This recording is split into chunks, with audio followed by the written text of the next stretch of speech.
I still remember the first time I met Tessa. It was a chilly autumn evening, the kind where every breath left a tiny cloud, and the warmth of laughter was the only light in a dimly lit room. A mutual friend had introduced us at a birthday celebration, a fleeting encounter that would soon shape the rest of my life. Tessa was magnetic, humorous, confident, and refreshingly direct. In that moment, I believed I had found the love of my life. We spent our 4 years together building what I thought was an unshakable foundation, one that was destined to evolve into marriage and perhaps even a family. Yet, as the layers peeled back over time, so did the illusions of perfection. Our early days together were marked by small, joyful moments. Lazy Sunday mornings spent intertwined on the couch, shared dreams whispered under starlit skies, and simple discussions of a future that promised stability and warmth. Tessa, a talented freelance graphic designer, and I, a project manager at a technology firm, seemed to fit together like pieces of a puzzle. Life was far from glamorous, but it was real and full of promise. After a year of living together, it seemed natural that our conversations began to revolve around a shared future, about professions, about marriage, and about creating a family. We even started discussing wedding plans. I had always admired the simplicity of our love, and so when I proposed 1 year later, it was not with elaborate fanfare but over a modest supper at home. The moment was profound. Tessa's tears of joy, her enthusiastic embrace, and the gentle promise she made that night, all seemed to affirm that we were exactly where we were meant to be. We envisioned a cozy fall wedding with an intimate guest list, held by a serene lake that mirrored our dreams. Everything, or so I believed, was falling perfectly into place. Yet the red flags that would soon shatter my world had been there from the start. Tiny, almost imperceptible signs that I had chosen to ignore, swept aside in my blissful desire not to overthink. In the excitement of planning our future, I noticed subtle changes. Tessa's early enthusiasm for wedding preparations had gradually faded into apathy. What began as eager collaborations on Pinterest boards, endless searches for wedding outfits, a flurry of discussions about floral arrangements, slowly diminished. One day, when I asked her if she had chosen her bridesmaids, she simply shrugged and said, "Not yet. I'm still thinking about it." It wasn't just the bridesmaids. Decisions about the cake, the music, even the type of centerpieces we would have, each detail that once ignited her passion now felt like a burdensome afterthought. I convinced myself that it was just the stress of planning a wedding, that the pressure of life was weighing on her. After all, Tessa was a creative soul, sensitive and thoughtful, and work had been particularly demanding lately. But deep inside, a quiet unease began to settle, a persistent feeling that something wasn't right. I brushed it off as mere nerves, until the night that changed everything. It was a Friday evening, and I arrived home from work earlier than usual, looking forward to a quiet night together. I imagined us curled up on the couch, ordering our favorite takeout, and losing ourselves in a marathon of our favorite shows. Yet, as I stepped through the door, the familiar hum of our shared life was replaced by an oppressive silence. Tessa was seated on the couch, her eyes locked onto her laptop screen, but she wasn't working. Instead, her gaze was distant, unfocused, almost as if she were searching for something beyond the digital glow. "Hey, I'm home," I murmured, hoping my presence might shatter the tension. "You're early," she replied, her tone flat and almost accusatory. Her words, though few, sent a ripple of anxiety through me. I shrugged it off and moved to the kitchen to begin preparing dinner, trying to recapture the comforting routine of our evenings together. But the silence in our home was deafening. Gone were the casual inquiries about each other's day. Gone was the warmth of shared laughter. Instead, an unspoken tension hung in the air, a palpable heaviness that neither of us dared to name. Unable to bear the quiet any longer, I finally asked, "Is everything okay?" Tessa's eyes met mine briefly before she closed her laptop. The change in her demeanor was sudden and chilling, a prelude to a confession I had never expected. "Actually," she began hesitantly, "there's something I need to talk to you about." At that moment, I felt as though time had slowed to a crawl. I sat down across from her, my heart pounding in a rhythm that spoke of foreboding. "What is it?" I managed to ask, though I already sensed the impending storm. She paused, as if wrestling with the right words, and then said, "I've been thinking about us, and about Dylan." My heart nearly stopped.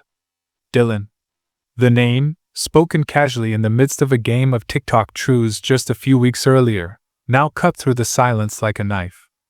I recalled that night among friends when someone had dared ask, "If you could relive one relationship, which would it be?" Without a moment's hesitation, Tessa had replied, "Oh, probably Dylan." It had been a fleeting comment, an offhand remark made in the haze of a silly game, but now it was as if that single word had been a harbinger of doom. I could still picture her awkward giggle as she tried to backtrack, her eyes avoiding mine. But tonight, with the weight of unspoken truths behind her, the memory was a relentless echo. I inhaled deeply, struggling to steady my voice. "What about him?" I asked quietly, the calm in my tone belying the tumult inside. Her lips pressed into a thin line, and she looked away, as if the answer was too painful to confront. I suppose I need some time," she said, almost mechanically. "I'd like to take a break. I need to see if there's something there with him, something I can't ignore." I sat in stunned silence. The words echoed in the room, a demand for space, for freedom to explore an echo of a past love. I wanted to lash out, to demand an explanation, but something within me held me back. Instead, I leaned forward, my eyes searching hers for any sign of regret, any hint that this was all a mistake. "So you want to date your ex? To take a break from us, from what we've built together?" I asked, my voice steady but filled with incredulity. Tessa's gaze wavered, her eyes glistening with unshed tears. "It's not like that," she replied quickly, almost desperately, as if trying to convince not just me but herself. "I just need to figure out what I want." Subscribe now. Join us today. "If it turns out that I have feelings for him, then I need to explore that. And you, Liam, should do the same with us." Her words were a betrayal, a dismantling of everything I believed was unbreakable. The idea that I should wait, as though my life were a spare part in her grand plan, was too much to swallow. I felt the room spin as anger and sorrow warred within me. Yet I refused to allow my emotions to boil over into chaos. Instead, I simply stared at her, my mind racing. How had I not seen this coming? How had I ignored the small signals, the dwindling excitement for wedding plans, the evasive phone calls, the half-hearted reassurances?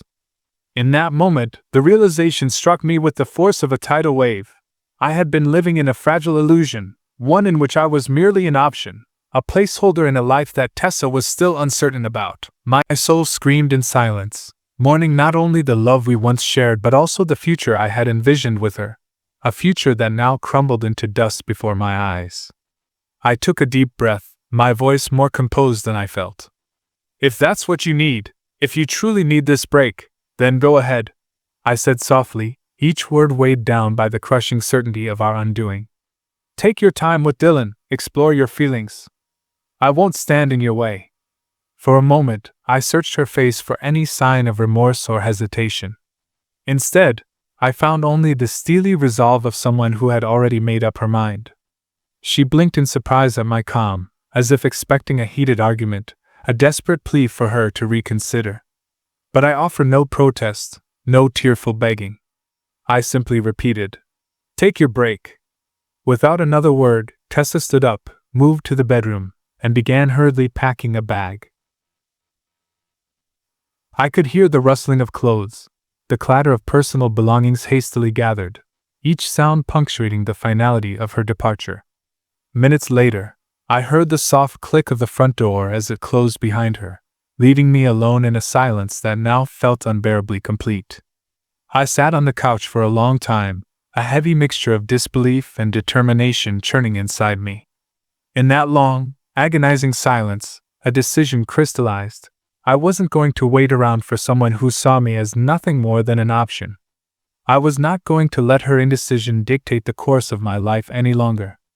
The days that followed were a blur, a slow yet inexorable unraveling of a life I thought was mine. In the wake of Tessa's departure, I realized that my existence had been too entangled with hers. The small house we had built together, with its shared memories and silent promises, suddenly felt like a gilded cage. I needed to reclaim control, to salvage whatever fragments of myself had been overshadowed by the shadow of doubt she had cast. I started by reaching out to Noah, my dearest friend since college, a man unafraid of harsh truths and unvarnished reality. I explained everything to him, every detail of Tessa's confession and the chilling way she had casually arranged her departure. Noah's response was immediate and resolute. That night, over a box of pizza and long conversations that stretched deep into the early hours, we schemed a plan. "You know," he said between bites, "she's going to come crawling back when things don't work out with Dylan. But you, don't let her keep you waiting. It's time to make moves." His words resonated in the quiet of my apartment. I realized that while Tessa was off chasing shadows from her past, I had the power to forge a new reality. A life where I was no longer tethered to someone who saw me as disposable. The first step was the house. Although Tessa often spoke of our home with nostalgic affection, I knew the truth. The house was solely in my name. Every brick and every corner had been built around the life I had hoped to share, but now it was nothing more than a relic of a love that had withered. Without hesitation, I contacted a realtor on the following Monday. The visit was swift, the decision immediate. The market in our neighborhood was red hot, and soon enough, several potential buyers were vying for our little haven. With the house now a mere asset to be liquidated, I turned my attention to the remnants of our shared life. Every item that Tessa had insisted on adorning our home, her cherished "Live, laugh, love" placards, the plush throw pillows, even the delicate details of her personal belongings, had to be removed. I gathered these relics with a sense of clinical precision. Instead of merely storing them away or sending them to her mother's house, I orchestrated a subtle act of finality. I hired a moving company to transfer everything to her mother's address, leaving behind a short, pointed note that read, "Here's your stuff. Good luck with Dylan." I wasn't acting out of petty vengeance. I was being efficient. Every gesture, every decisive move was an act of reclaiming what I had lost. As I watched the moving truck pull away, laden with symbols of our once shared dreams, I felt a surge of liberation. The weight of betrayal, the sting of being reduced to a backup plan, began to lift. Slowly, the sorrow was replaced by a burning resolve to create a life that was wholly, unapologetically mine. In the ensuing days and weeks, I took to social media, not to lash out with bitterness or to cast blame, but to simply tell the unvarnished truth. I posted a single factual update about my life, a message imbued with quiet pride and restrained sorrow. "I've accepted a position in San Francisco. Sometimes, when one door closes, better ones open." The message, as succinct as it was, set off a chain reaction. Friends and acquaintances reached out with congratulatory notes and inquiries about my plans, while others, those who had once been on the fence about our relationship, remarked on the clarity and courage of my decision. The ripple effect was almost immediate. Mutual friends who had watched us with hesitant sympathy began to see the truth in my calm determination. No longer was I the man clinging to a love that had become a mere convenience. I was a man who had chosen to pursue his own path. Meanwhile, Tessa's own narrative began to unravel in the public eye. On social media, she shared vague, poetic messages about self-discovery, about following one's heart, and about the bittersweet nature of love and loss. At first, I paid little heed. But soon, whispers of her break started to morph into full-blown commentary among our circle of friends and colleagues. It wasn't long before the repercussions extended beyond our personal lives. Tessa's career as a freelance graphic designer, built largely on recommendations and networking, began to suffer. Mutual contacts, once quick to commend her creativity, began questioning her commitment. One such contact, Sarah, a well-respected professional in the computer field, met with me over coffee. "Tess is telling people you're having a temporary separation to grow individually. Sarah confided, her eyes clouded with concern. But something doesn't feel right, I simply replied. She needed time to think. I spent mine rebuilding. And indeed, as days turned into weeks, the truth became impossible to ignore. Tessa had treated our relationship like a provisional arrangement, a safety net to be called upon when the uncertainties of her past loomed too large. The situation took a twist when Dylan, the very ex Tessa had chosen to revisit, became entangled in the drama. Through mutual friends, I learned that his renewed passion for Tessa was far from the fairy tale revival she had once envisioned.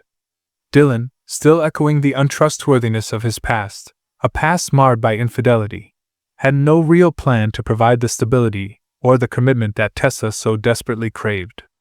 In fact, as the rumors began to circulate, it became evident that Dylan's own narrative was falling apart. He even posted a photograph of them together at the very restaurant where Tessa and I had shared our first date, a bittersweet, ironic twist that left our mutual friends whispering and questioning the veracity of her newfound feelings. As if that wasn't enough, Tessa's attempts to control the narrative online grew more frantic. Every time she messaged Dylan, every time she posted a vague, cryptic update about finding herself, it only served to widen the chasm between the image she tried so hard to maintain and the truth that everyone else could see. I remained silent on the matter, not out of a desire to incite drama, but because I had finally learned the importance of speaking nothing at all. Truth, I realized, has a way of emerging on its own, unburdened by manipulation or deceit. Meanwhile, life continued its inexorable march forward for me. Encouraged by the overwhelming support from friends and the clarity of my new direction, I applied for a position at our West Coast office. A move that I had considered for some time, but had always postponed in the hope that things might eventually return to normal. When I received the call offering me the job in San Francisco, it was as if fate itself had taken pity on my battered heart. The house was under contract, the closing was scheduled for next month, and my new life beckoned from across the country. As the days sped by, Tessa's attempts to reach out became increasingly desperate. At first, she sent light-hearted texts, feeble gestures of longing and regret, but soon, her messages grew more frantic, her tone laced with panic as she learned of the changes I was orchestrating. "What are you doing?" she texted one evening, her words trembling with a mix of fear and regret. "Is this really over?" My reply was as simple as it was final. "Tessa, you made your choice. I'm making mine." And with that, a chapter closed with a finality that was both bittersweet and necessary. San Francisco arrived like a new dawn, a city of endless possibilities, where every street corner whispered promises of renewal and reinvention. My new apartment overlooked the shimmering bay, a constant reminder that life could be beautiful even after the deepest betrayals. I found solace in the vibrant tech community, in the excitement of my new job, and in the simple pleasures of everyday life. I joined a local rock climbing club, took Spanish lessons, and even adopted a spirited dog from a shelter, a faithful companion I named Zeus, whose boundless energy and unwavering loyalty helped fill the void left by Tessa's departure. Yet, even in the midst of this newfound freedom, echoes of the past continued to murmur at the edges of my thoughts. In quiet moments, when I sat by the bay at dusk or listened to the hum of a bustling cafe, I wondered about the path that had led me here. The betrayal that had once left me reeling had slowly transformed into a bittersweet lesson. I had learned that sometimes the worst things that happen to you pave the way for the best outcomes. What if Tessa had never shown her true colors? What if I had allowed her indecision to anchor me in a life half-lived? Instead, I chose to walk away and, in doing so, discovered the unyielding strength of a spirit reborn. But the story was not yet finished.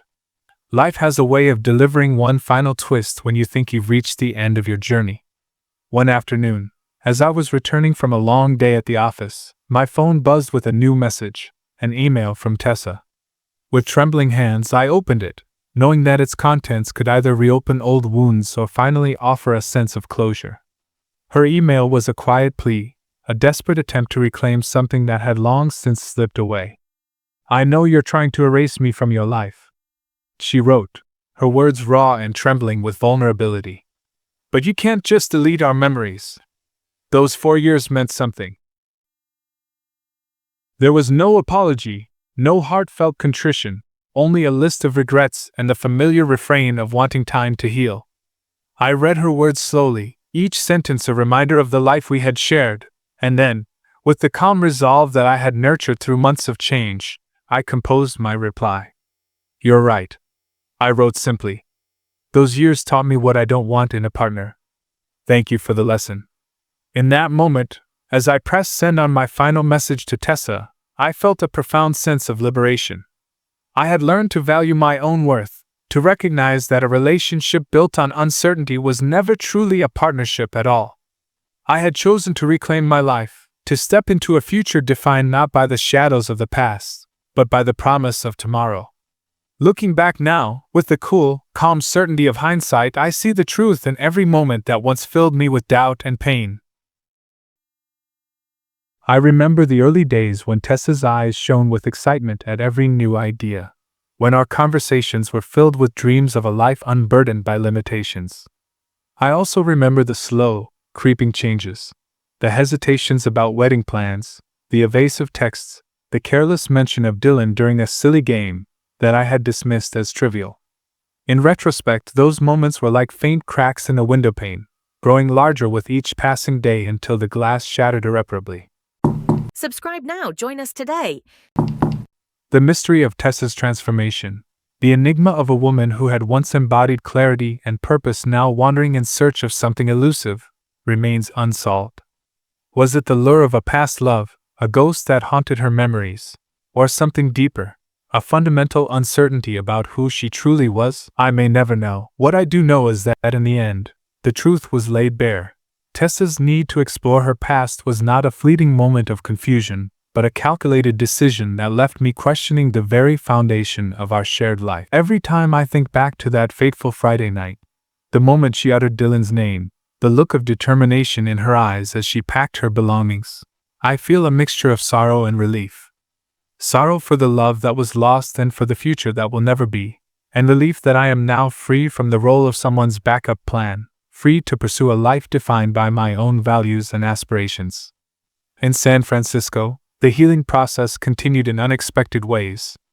I found new friends who appreciated authenticity and a shared passion for growth, colleagues who inspired me to push the boundaries of my professional ambitions, and even in the midst of the bustling city, moments of quiet introspection where I could reflect on the journey that had brought me here. Every challenge I overcame, every small victory at work, and every kind word from a stranger on the street helped rebuild the parts of me that had been so long neglected.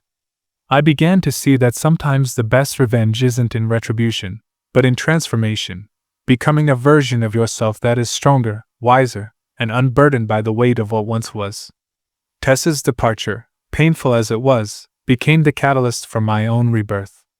I embraced the mystery of life, the uncertainty of love, the unpredictable nature of human relationships, with a newfound grace. Each day was a lesson in resilience, each encounter a reminder that the only person I could truly depend on was myself. Then, one crisp winter morning, as the fog lifted to reveal the sunlit skyline of San Francisco, I attended a developer conference where I was invited to speak.